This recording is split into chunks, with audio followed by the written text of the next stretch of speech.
ഒരൊറ്റ ഉദാഹരണം കൂടി ഞാൻ പറഞ്ഞിട്ട് അവസാനിപ്പിക്കുകയാണ്. അത് ഗസ തന്നെയാണ്. ലോകത്ത് മഹാത്ഭുതമായ ഗസ.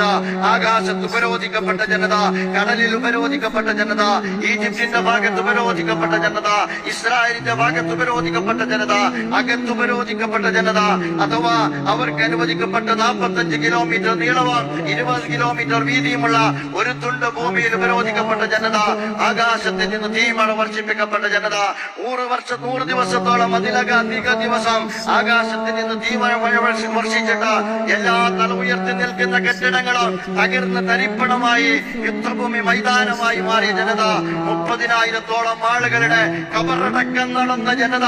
എന്റെ പ്രിയപ്പെട്ട സുഹൃത്തുക്കളെ, എന്നിട്ടും വിയർക്കുന്നത് നിങ്ങൾ മനസ്സിലാക്കുക.